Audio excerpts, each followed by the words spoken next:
Now, FPL has been out for a couple of days, and over that time, I've been tinkering around with my first draft, and I'm happy to present something I think is going to be very, very close to what I'm going to go with in Game Week 1. So let's dive into my new and improved draft for Game Week 1. Now, of course, before we dive into today's video, if you do enjoy any of the content that you see on the channel, please be sure to like, comment, and subscribe, as we are trying to hit 15,000 subscribers before the start of the season. We're getting exceptionally close every single video that we do put out, and your support is massively appreciated, especially in the build up to the new season. As always, I like to use the 11ify data with these videos to look at these next 6 game weeks. Of course, your team isn't just built for Game Week 1, it's built over a long period of time, and I think the 11ify data perfectly kind of explains it in a very easy and precise way for you guys to see. Gives you a little bit of a visual representation on which teams you need to be targeting, and obviously which players you need to be buying from those subsequent teams. So taking a look first at the clean sheet data.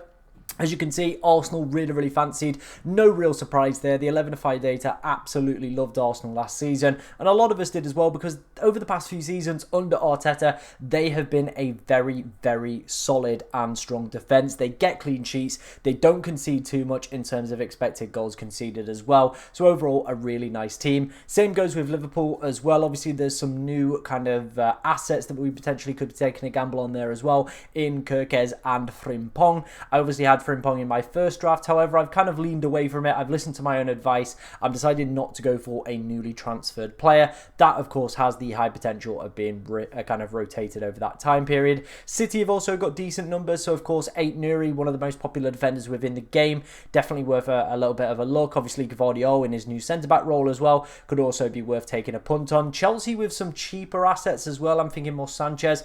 Colwell definitely could be worth a little bit of a pickup.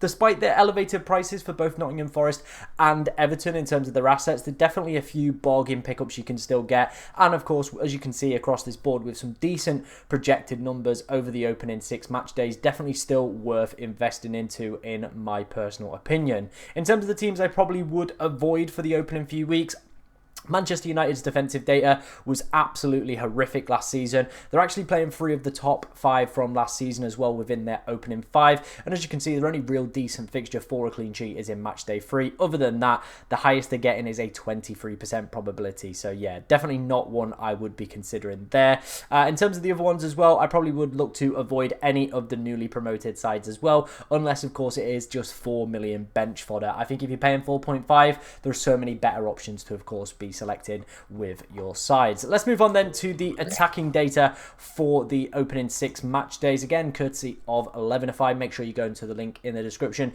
and checking out their amazing website. City actually topped the list, and I find this really interesting that, you know, I've not seen many drafts with too many Manchester City players in. Obviously, a lot of us are going for Mohamed Salah compared to Erling Haaland, purely down to the fact that I think, you know, Haaland had a disappointing year last year.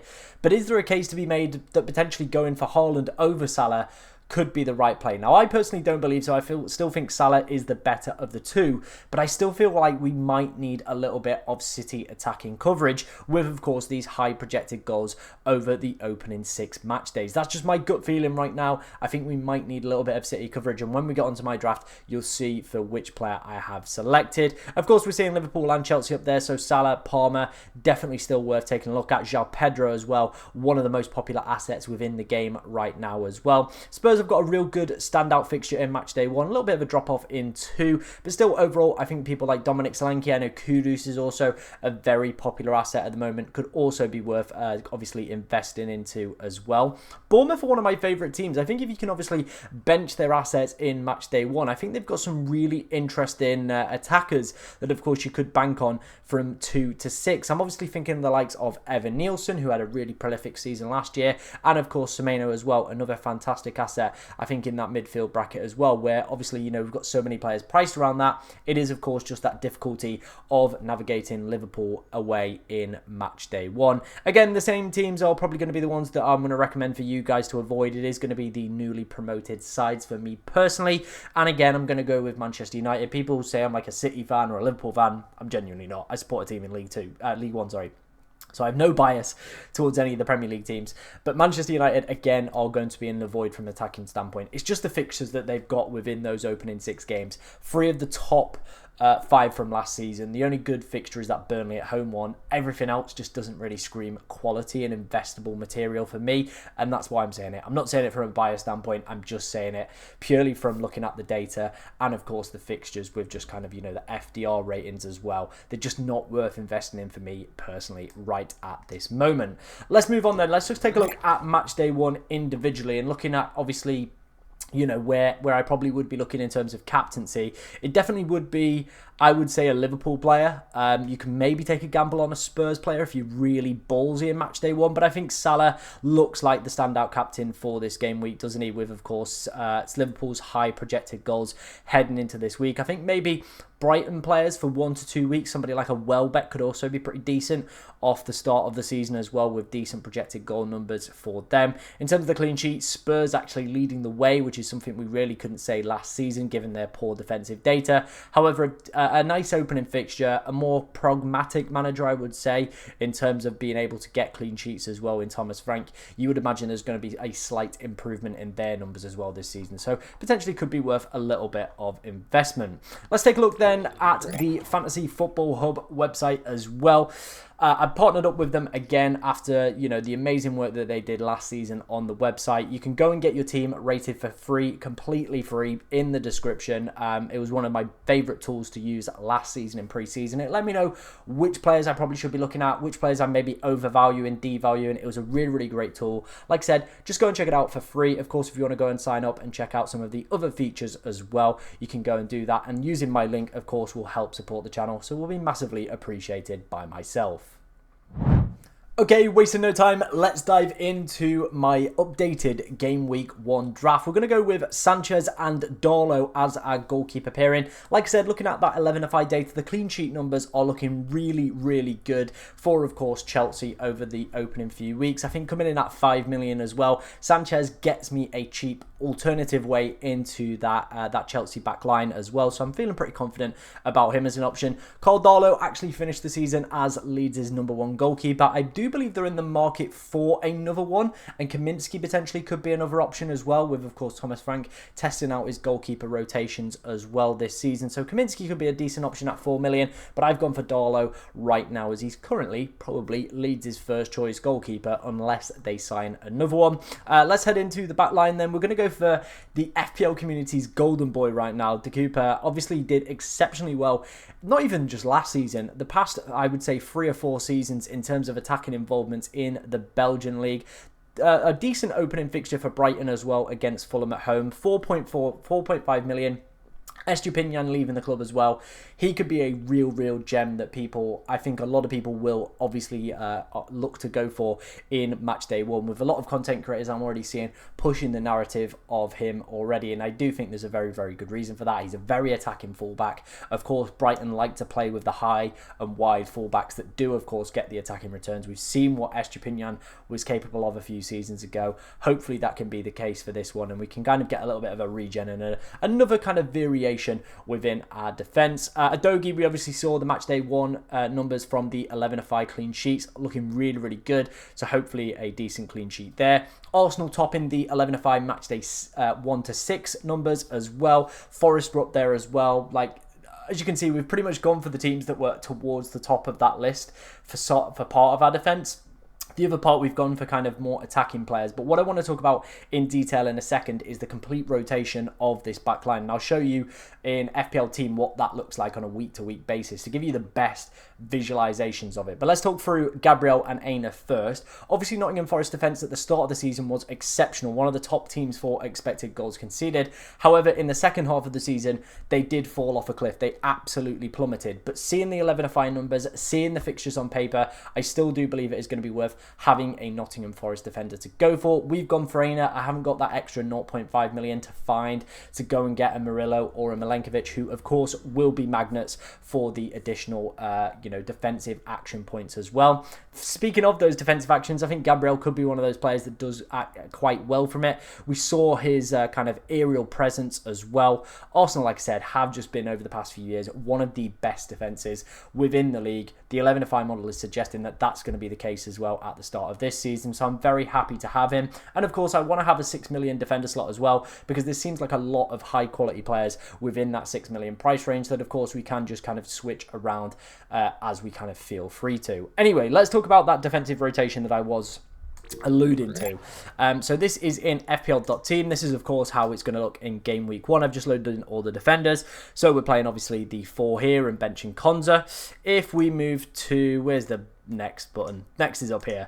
If we move to the next button, this is what match day 2 would look like. So we'd obviously play Gabriel, probably the Cooper, and then we've got a choice between Aina and Konza, both with an away fixture. We probably would wait to see the betting data and see what clean sheets are looking like.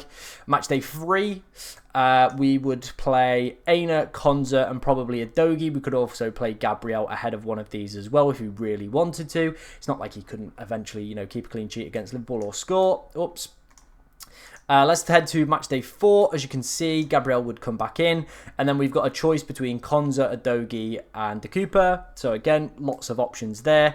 Match day 5, again, we've got Aina with Burnley, Konza with Sunderland, and Adogi with Brighton. Like, this is what I mean. This is why I really, really like this defensive pairing that I have, of course, selected. Now, I've only gone 5 game weeks, but I've pretty much done this up until around game week 9, game week 10. So I feel very, very confident that we could stick with this same defensive line for the kind of opening few weeks of the season, to be honest, and not really have to make a defensive transfer. Because, like I said, the fixtures rotate extremely nicely. They've all got decent numbers, and hopefully, if their minutes are decent, I think this could be an ultimate pairing, to be honest. But let me know what you think of it in the comments section below.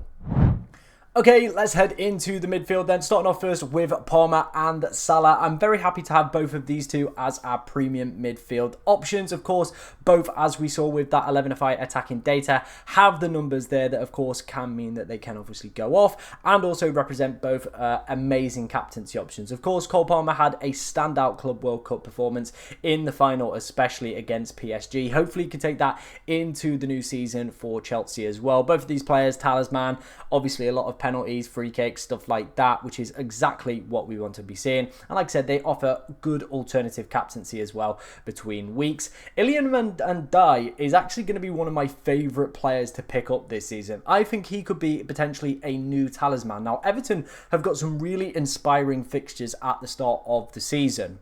And the reason I like him is the fact that he is going to be the penalty taker for Everton. He's been a talisman of a side before with Sheffield United in the Championship. And that opening fixture against Leeds could be very, very delicious. Like I said, they've got some pretty decent fixtures over the opening set. And I really like him as an option as well. You know how I feel about penalty takers. I think they're really, really good. And of course, they just, you know, they get the points. They get the points.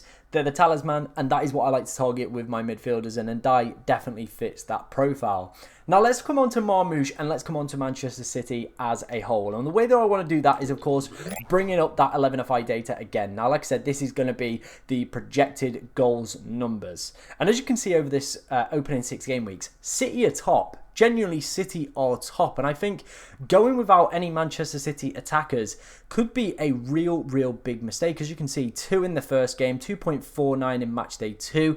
Obviously, the standout fixture in 6 as well at 2.7. Now, the problem is we just don't have a route to Erling Haaland. I don't see a decent draft being built with both Salah and Haaland. Now, I'm going to try my best to build one over the course of pre-season because I do feel that is a very optimal strategy. But, of course, I would like Cole Palmer within that kind of mix as well. So trying to find that balance with both of these guys in is going to be extremely difficult this season.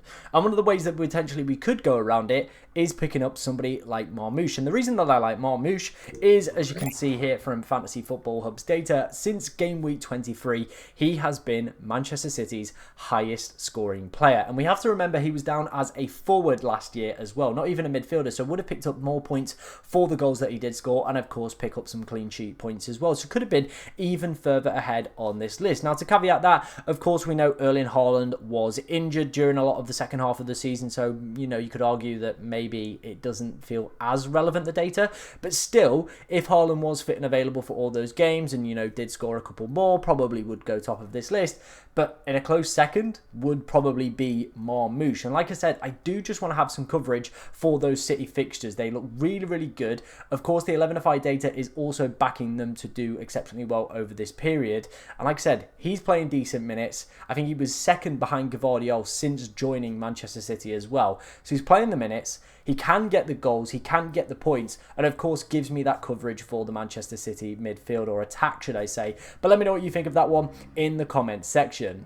And completing our squad, let's talk through the strikers then that we have selected. João Pedro, obviously another one that did exceptionally well within the Club World Cup performances. That final, again, one of his own. The semi-final as well, absolutely smashed through it as well. So I'm a big fan of course, picking up João Pedro as well, with some great fixtures, like I said, for Chelsea coming up. We saw that with the 11FI attacking data as well. The numbers are definitely there, and he currently, at the time of me recording this, is the most selected player within the game. And sometimes I feel like you have to just select those players that are just, of course, madly selected, just to give yourself a little bit of cover in, of course, match day one. And with the fixtures being too good, I don't mind it as a potential option. Dominic Solanke, I think he could be another one that could be a real big talisman this season. Of course, you've seen the work that Thomas Frank has done with strikers down the years, and the amazing work that he did with Ivan Toney, of course Johan Visser as well. He knows how to get the best out of forwards, and I feel like Dominic Solanke and Ivan Toney have similar sort of striker profiles a little bit.